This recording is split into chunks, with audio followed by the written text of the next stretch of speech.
নমস্কাৰ মই ঋতুপৱন শইকীয়া পৱনছ ভিউ চেনেললৈ সকলোকে স্বাগতম জনাইছোঁ আমি ইতিমধ্যে পৱনছ ভিউ চেনেলৰ যোগেদি ছাত্ৰ ছাত্ৰীসকলৰ বিশেষকৈ ষষ্ঠ শ্ৰেণীৰ পৰা দশম শ্ৰেণীলৈ ছাত্ৰ ছাত্ৰীসকলৰ বিভিন্ন পাঠ্যক্ৰম ভিত্তিক আলোচনা কৰিলোঁ এই আলোচনাসমূহৰ মাজতে আমি দশম শ্ৰেণীৰ ত্ৰিকোণমিতিৰ বিষয়ে আলোচনা কৰিছিলোঁ ত্ৰিকোণমিতিৰ প্ৰাথমিক জ্ঞানখিনি আমি লাভ কৰিছিলোঁ ত্ৰিকোণমিতিক অনুপাতখিনি জানিছিলোঁ তাৰ লগতে আমাৰ ত্ৰিকোণমিতিক অনুপাত মনত ৰখাৰ সহজ উপায়কেইটাও আমি তাত দিছোঁ এতিয়া আমাৰ ইয়াৰ পিছত ত্ৰিকোণমিতিৰ বিশেষ কোণৰ অনুপাত কিছুমান আছে তাৰ এখন তালিকা আছে ছাত্ৰ ছাত্ৰীসকলে দেখিছে এই তালিকাখনৰ অবিহনে আমি ত্ৰিকোণমিতিৰ কিছু সমাধান আমি কৰিব নোৱাৰোঁ গতিকে সেই ত্ৰিকোণমিতিক যিখন তালিকা আছে অনুপাতৰ বিশেষ কোণ কিছুমান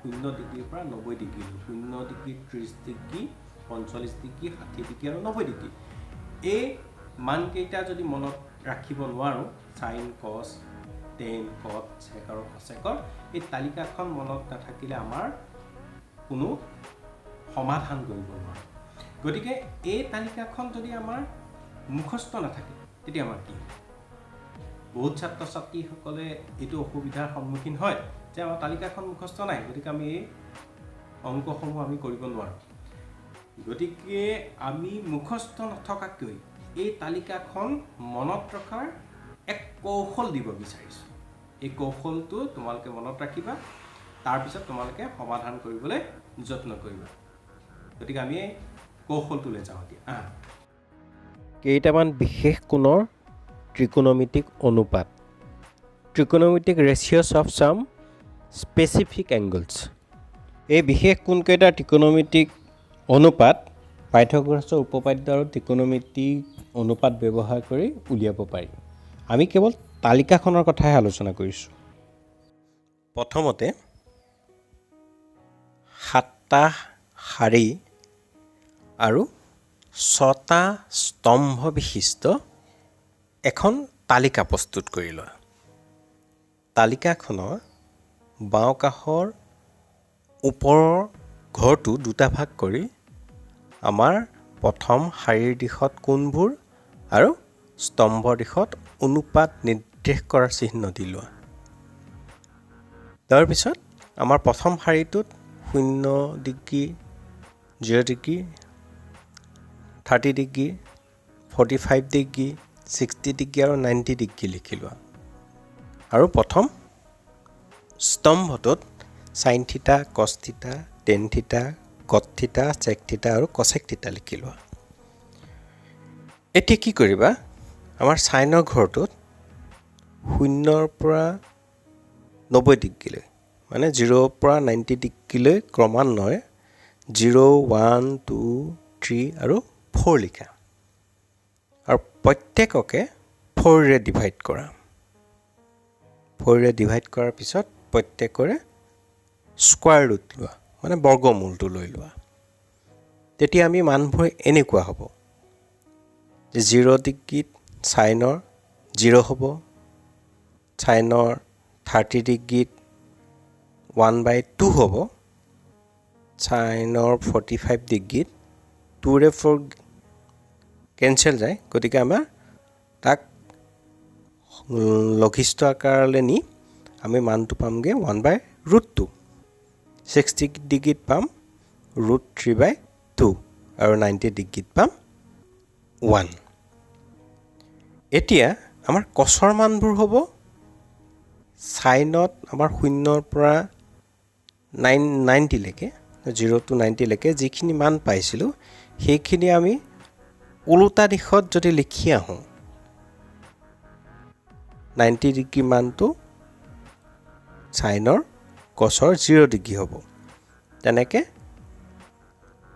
60 ডিগ্ৰীটো সাইনৰ কসৰ 30 ডিগ্ৰী হ'ব তেনেকৈ আমাৰ লিখি আহিলে cos 0 degree = 1 cos 30 degree = √3/2 cos 45 degree = 1/√2 cos 60 degree = 1/2 আৰু cos 90 ডিগ্ৰী = 0 হ'ব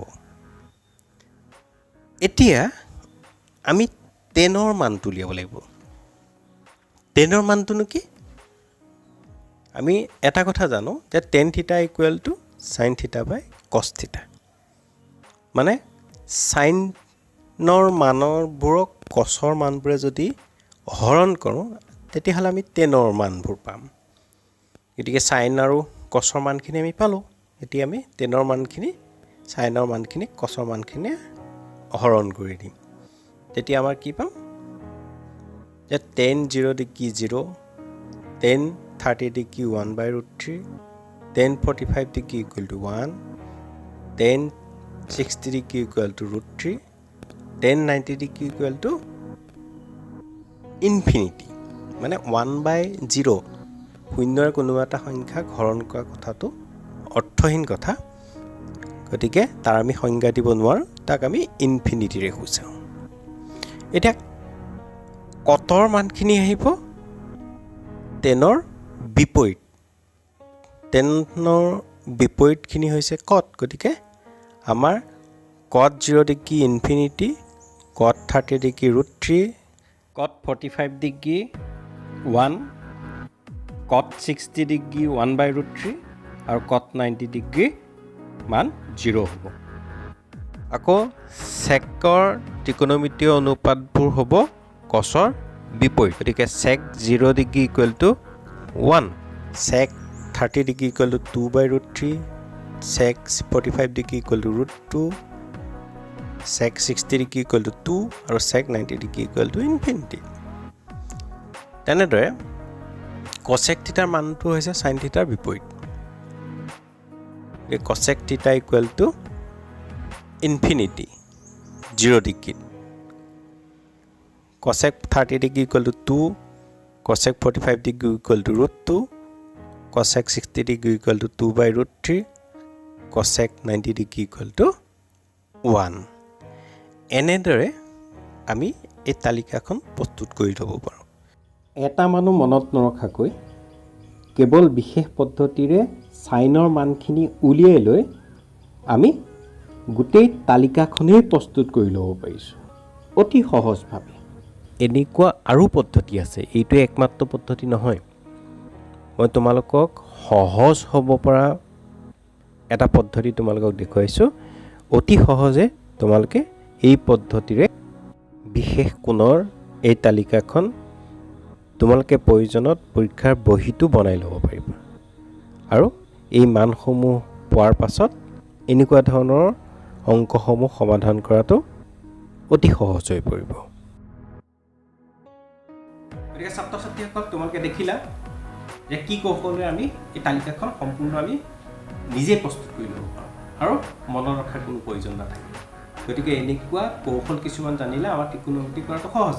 গতিকে ভৱিষ্যতলৈও আমি এনেকুৱা ত্ৰিকোণমিতি সমাধান কৰাৰ কৌশল কিছুমান দিম, মনত ৰখাৰ কৌশল কিছুমান দিম। আগত আমাৰ ত্ৰিকোণমিতি অনুপাত মনত ৰখাৰ কৌশল কিছুমান মই আগৰ ভিডিঅ'ত দি আহিছোঁ, তোমালোকে চাব পাৰিবা। এতিয়া আমি সৰু সৰু কথা কিছুমান লৈ পেলাই ত্ৰিকোণমিতি কৰিবলৈ চেষ্টা কৰিম। ত্ৰিকোণমিতি অতিকৈ সহজ, আমাৰ খালি কেইটামান বিশেষ কথা মনত থাকিলেই হ'ল। গতিকে বিশেষ কথাখিনি মনত ৰখাৰ কৌশলবোৰ মই দি যাম, তোমালোকে চাবা আৰু ত্ৰিকোণমিতি অতি সহজে সমাধান কৰিব পাৰি। গতিকে আজিলৈ আমি ইমানতে সামৰিছোঁ। ধন্যবাদ।